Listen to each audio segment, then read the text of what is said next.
Hello everyone, स्वागत है आप सभी का हमारे यूट्यूब चैनल निधि पाठशाला में। आज हम लोग पढ़ेंगे भारत की प्रमुख नदियों के बारे में, यानी इंडियन रिवर के बारे में आज हम लोग समझेंगे। सबसे पहले हम समझते हैं जो भारत की नदियां हैं उनको हम दो भागों में डिवाइड करके पढ़ेंगे। एक तो हम पढ़ेंगे हिमालयी नदियाँ, यानी हिमालय से निकलने वाली नदियाँ, और उसके अलावा दूसरा हम पढ़ेंगे प्रायद्वीपीय नदियों के बारे में, यानी जो मध्य भारत में और दक्षिण भारत में जो नदियाँ प्रवाहित होती हैं उन्हें प्रायद्वीपीय नदियाँ कहा जाता है। तो वो हमें पढ़ना है। तो सबसे पहले हम देखेंगे हिमालयी नदियों के बारे में। जो हिमालयी नदियाँ हैं उनको भी हम तीन पार्ट में डिवाइड करके पढ़ेंगे।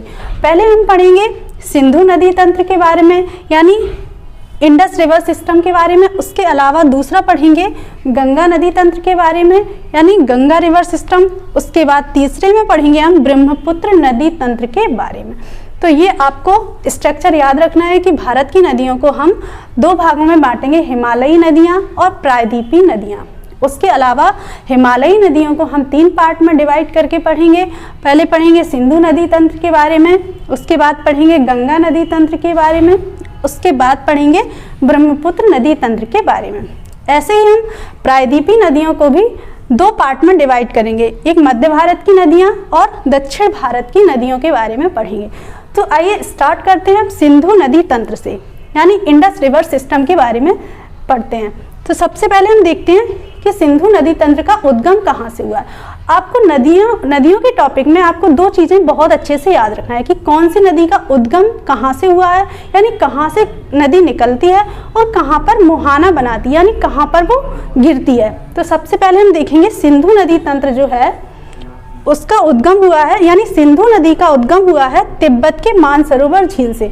सिंधु नदी तंत्र में सिंधु नदी मेन नदी है जिसके बारे में आपको बहुत अच्छे से पढ़ना है। तो सिंधु नदी यानी सिंधु नदी का उद्गम हुआ है तिब्बत के मानसरोवर झील से। अब ये तिब्बत कहाँ है? तो तिब्बत चीन में है। यानी जब हम ये स्ट्रक्चर देखेंगे तो ये हमारा तिब्बत है, यहाँ पर है मानसरोवर झील। तो यहाँ से ये नदी निकलती है, फिर लद्दाख में एंट्री करती है, यानी भारत में एंट्री करती है। उसके बाद ये पाकिस्तान में चली जाती है और अरब सागर में ये गिर जाती है। तो ये आपको बहुत अच्छे से याद रखना है। अब देखते हैं इसका उद्गम तिब्बत के मानसरोवर झील से हुआ है और ये कहाँ पर गिरती है? फाइनली अरब सागर में ये गिरती है। ये आपको याद रखना है। अब हम देखते हैं जो सिंधु नदी तंत्र है वो सिंधु नदी तीन देशों से होकर के बहती है। ये क्वेश्चन पूछा जा चुका है कि जो सिंधु नदी है वो कौन कौन से देशों से बहती है। तो आपको याद रखना है तीन देशों से ये बहती है।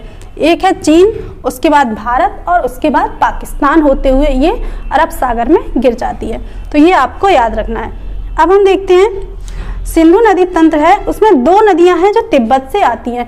यानी सिंधु नदी तंत्र में नदी तंत्र क्या होता है? जो नदी होती है यानी मेन नदी होती है और उसकी जो सहायक नदियां होती हैं उस पूरे सिस्टम को मिला के हम नदी तंत्र बोलते हैं। तो ये आपको याद रखना है। तो सिंधु नदी तंत्र में दो नदियां हैं जो तिब्बत से निकलती हैं, एक है हमारी सिंधु नदी और दूसरी है सतलज नदी। तो ये आपको बहुत अच्छे से याद हो जाएगा क्योंकि ये भी सा से स्टार्ट हो रहा है और ये भी सतलज नदी भी सा से स्टार्ट है। तो आपको बहुत अच्छे से याद रखना है सिंधु और सतलज नदी है जो तिब्बत के मानसरोवर से निकलती है। अब देखते हैं हम जो इसकी सहायक नदियाँ कौन कौन सी है, यानी जो सिंधु नदी है उसकी कौन कौन सी सहायक नदियां हैं ये पूछी जाती हैं। तो आपको ये कुछ नदियां हैं, 5 नदियां जो इसकी सहायक नदियां हैं। एक है झेलम नदी, फिर चिनाब नदी, रावी नदी, ब्यास नदी और सतलज नदी।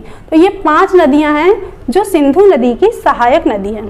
अब इसमें से एक क्वेश्चन पूछा जाता है कि जो चिनाब नदी है वो सबसे बड़ी सहायक नदी है, यानी सिंधु नदी की सबसे बड़ी सहायक नदी कौन सी है?